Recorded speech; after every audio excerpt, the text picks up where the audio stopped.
Hey, what's going on this Monday evening, guys? This is Brock. This is the House of Orange Sports Channel coming at you. Football playoffs going on this weekend.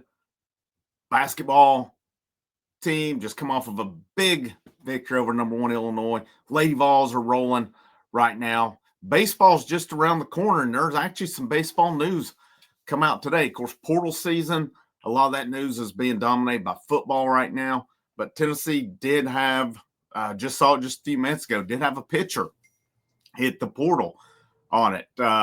Jerry Garcia from out of Statesville, North Carolina, has hit the portal 6'6", around 2-something. And he's a guy, really, I don't feel like he's carved out his role in the rotation. The biggest note to me was he came in the ninth inning against Evansville in game 2 when Tennessee was down, threw an inning, had a strikeout, threw 9 pitches on that, and really enabled Tennessee to have an opportunity to come in and win that game when Evansville had really hit the crap out of it in that game. So will there be more is the question. And I think at this point in time, these guys, it's just like football, the guys hitting the portal, guys who've been in that program 2 to 3 years, they don't have that real defined role moving forward. They don't have that. You don't maybe see them being that like vital part going forward. I think that's where Garcia falls. And the dude has talent. He was top 500 coming out, perfectgame.com in 2022. He was ranked a 4-star, and there's talent there. There's definitely talent. Here's the thing with it right now.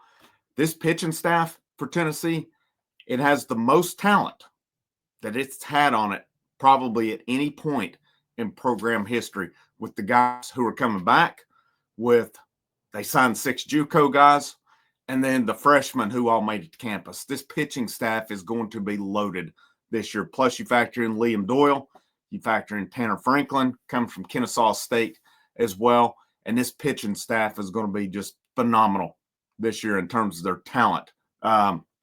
Will there be some hiccups along the way? It's possible. And plus, you hopefully get A.J. Russell back sometime around SEC play, middle SEC play. I don't know how much you can expect out of him this year. But again, Garcia goes to the portal. And I think if you look at – so the Tennessee baseball team at the end of fall ball, which was in October, beginning November, they had their exit meetings with Coach Vitello and the staff, Coach Anderson, I'm sure, being the pitching coach. They had their meetings then. We haven't heard of any hitting the portal yet, but prior to this, but could there be more? I mean, with season, we're not far away from they're getting into. I mean, baseball season less than 2 months away, or right at 2 months away at this point. Could there be more? I don't know this late in the game on it.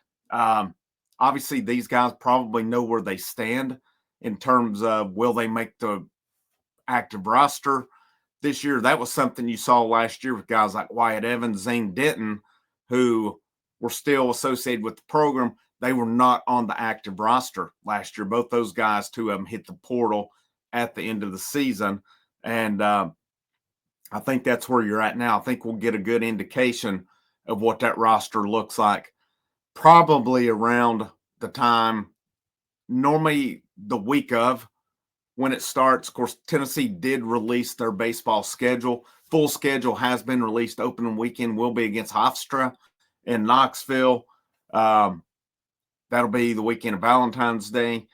They'll play, of course, their midweek and stuff along the way. And then their first big one is they go down to Houston at around the 1st of March into February and play 3 games against good competition there. But it'll be interesting to see if we hear of any more names who hit the portal. Again, to me, if I'm looking at candidates for it, I'm looking at these guys who've been in the program, especially pitchers, 2 to 3 years, who have really not taken that step. And now, with that said, there could be some guys ready to take that step as well. I mean, depending on, you look at fall ball and stuff. Garcia had a rough fall, and I wonder how much that contributed to it also.